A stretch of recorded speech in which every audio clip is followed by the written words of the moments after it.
It is just gone 6:42. Let's go back to the riots of yesterday. Joining us now, we've got Ashok Kumar from the London School of Economics Student Union and Stacey Whittle from the Education Activist Network. It sounds a very sinister group. Is that the militant wing of the NUS or something, the Education Activist Network? Absolutely not. The Education Activist Network is a group that was set up a few months ago to bring together education activists across the country, lecturers and education workers, as a place where we can coordinate the resistance against these massive cutbacks that we're facing from the condemned government with absolutely no mandate. So is throwing fire extinguishers off roofs part of the plan there? I think that was an isolated incident, which the media is somebody could be charged with attempted murder. Yeah. You know, that's extremely serious. I think the basic premise of your question plays into the sort of the arguments that the media has been perpetuating since day one. You don't consider the sort of violence and the brutality of the policies that instigated why 5,000 students were protesting, and you don't talk about the fact that when the fire extinguisher was thrown, that, you know, all 5,000 in unison were saying, stop throwing stuff.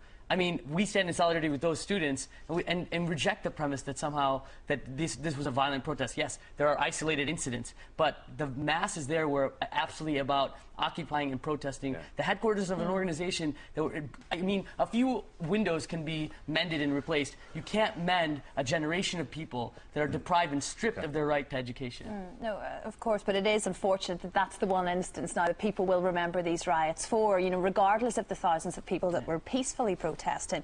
I mean, it got our viewers certainly quite riled. I mean, Julian Bristol has written in Sam, disgusted with the antics of the students. Protests yes, riots no.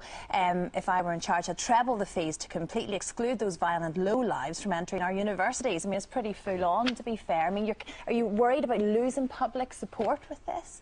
Absolutely not. I mean, I think what we've actually demonstrated with 52,000 students marching through the centre of London, which is an absolutely amazing turnout, we're actually an inspiration to people, you know, who are struggling to make sense of these cuts which are being portrayed as, you know, inevitable and necessary when we know that they're ideological.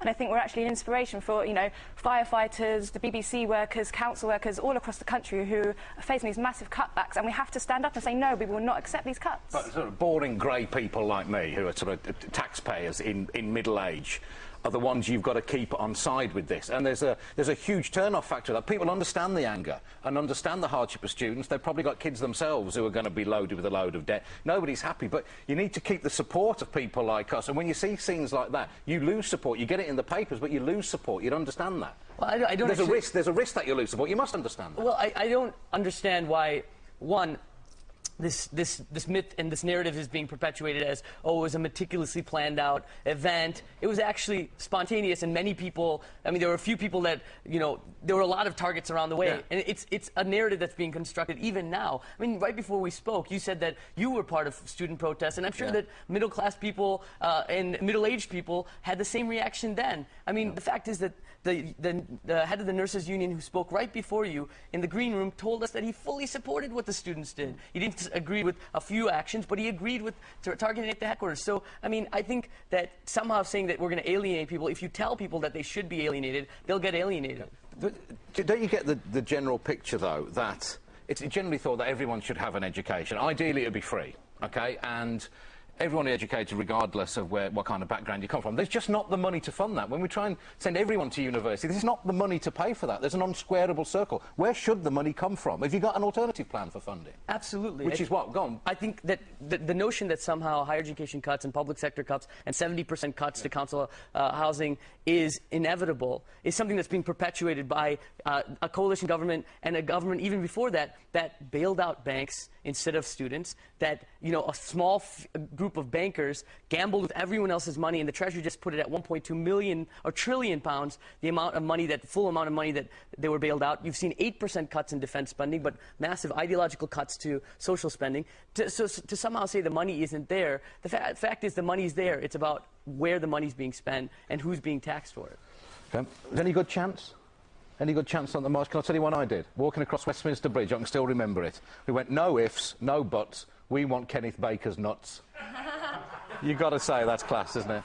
That's good, that's a good mark. All right, thank you. Cameron, you can't use that because he's not Education Secretary anymore, by the way. We've got Cameron, get out. Hang on, is this you know going what to get you're us all into about. Cuts, job losses, money for the bosses.